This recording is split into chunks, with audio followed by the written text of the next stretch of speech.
Netflix buried a Marvel deal nobody can find, one that would have made your living room the center of the entire Marvel Cinematic Universe. And the reason they killed it is something they never wanted you to know. In 2017, a contract existed. It had dollar figures attached.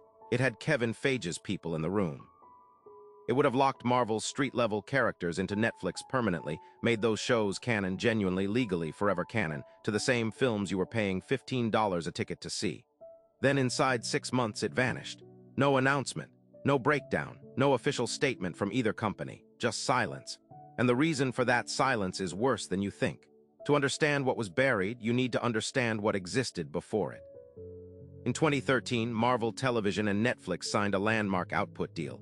4 standalone series plus a crossover event, all set in New York's Hell's Kitchen, all interconnected.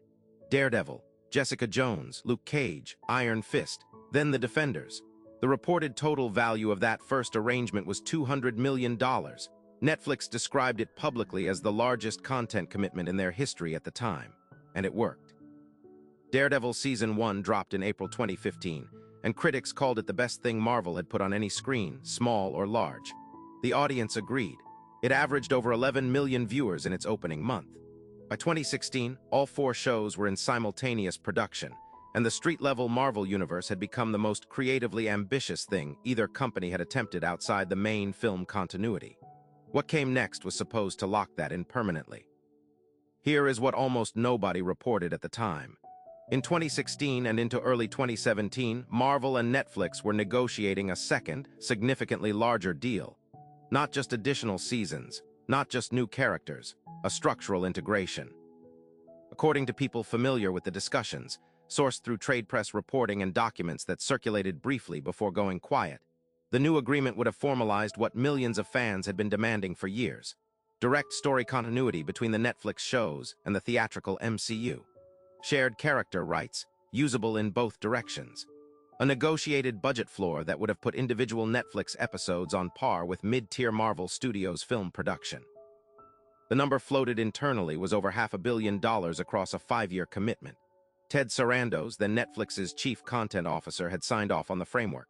Kevin Feige's lieutenants were in the room. The deal was structured. The signatures were supposed to be the next step. Then something shifted. Not at Netflix, not inside Marvel. The complication arrived from one floor above Marvel Studios, inside a Disney boardroom that had nothing to do with Feige or his creative team. In August 2017, Disney CEO Bob Iger announced publicly that Disney was pulling its content library from Netflix and launching its own direct-to-consumer streaming platform. The target date he gave was 2019. The service he described would eventually become Disney+. That announcement, delivered in an earnings call, not a press conference, is the precise moment the Marvel-Netflix integration deal began to die. Not immediately, not with a phone call or a formal rejection. It died slowly over the following 4 months as the framework was quietly deprioritized, meetings stopped being scheduled, and the $500 million commitment was never formally turned down. It was simply never signed. Remember that structured framework? Here is where it actually died, and the reason is not the one you've been handed. The conventional story is that Netflix and Marvel grew apart creatively, that the shows underperformed, that the tonal darkness of Hell's Kitchen clashed too severely with the brightness of the main MCU. That story is a managed narrative, constructed after the fact to make a business decision look like an artistic one. The real reason has nothing to do with tone or storytelling. Disney looked at what Netflix had built with their characters and recognized something genuinely uncomfortable. They had handed their most valuable intellectual property to a direct competitor and made that competitor stronger. Daredevil was not a Netflix success story. It was a Marvel success story that Netflix was monetizing. The integration deal, had it closed, would have deepened that arrangement permanently, legally entrenching Marvel's creative output inside a platform Disney was now building a rival against. And here is the pattern interrupt, the thing nobody in either company's public communications will say directly.